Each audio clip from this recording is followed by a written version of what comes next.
పెద్దపల్లి జిల్లా ఓదెల మండలం కనగర్తి గ్రామంలో 5 లక్షల రూపాయలతో నిర్మిస్తున్న అంతర్గత సీసీ రోడ్డుకు ఎమ్మెల్యే చింతకుంట విజయరమణారావు శంకుస్థాపన చేశారు. రానున్న రోజుల్లో కనగర్తి గ్రామాన్ని అన్ని విధాలుగా అభివృద్ధి చేస్తానని ఎమ్మెల్యే తెలిపారు. ఏకకాలంలో రైతు రుణమాఫీ చేసిన ఘనత కాంగ్రెస్ ప్రభుత్వానిదని అన్నారు. ఎన్నికల ముందు వరంగల్ రైతు డిక్లరేషన్ సభలో రాహుల్ గాంధీ 2 లక్షల రుణమాఫీ ప్రకటించారని, ఎన్నికల హామీకి కట్టుబడి రైతులకు సీఎం రేవంత్ రెడ్డి 2 లక్షల రుణమాఫీ చేశారని అన్నారు. అర్హులైన ప్రతి రైతుకు కాంగ్రెస్ ప్రభుత్వం రుణమాఫీ చేసి తీరుతుందని, ప్రతిపక్షాలు చేసే విమర్శలను రైతులు నమ్మొద్దని చెప్పారు. కొన్ని చోట్ల సాంకేతిక లోపాల వల్ల, మరికొన్ని చోట్ల బ్యాంకుల తప్పిదం వల్ల రైతులకు రుణమాఫీ అందలేదన్నారు. వీటన్నిటిని సవరించి పూర్తి స్థాయిలో రుణమాఫీ అందిస్తామని రైతులు నిరాశ చెందవద్దని సూచించారు.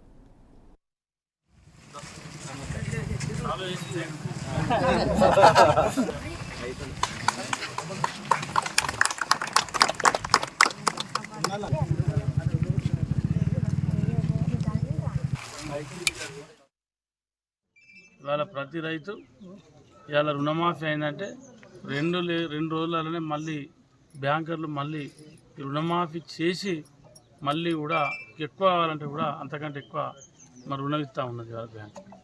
ఇది రైతు రుణమాఫీ అంటే ఇది ఇవాళ జరిగేది రైతు రుణమాఫీ. అంతకుముందు జరిగిన 10 ఏళ్ళలో ఫేకేనే మొత్తం. అసలు ఏ రోజు మీరు రైతు రుణమాఫీ వాళ్ళు ఇవాళ మాట్లాడుతూ ఉన్నారు ముఖాలు పెట్టుకుని. ఏం చెప్తాం?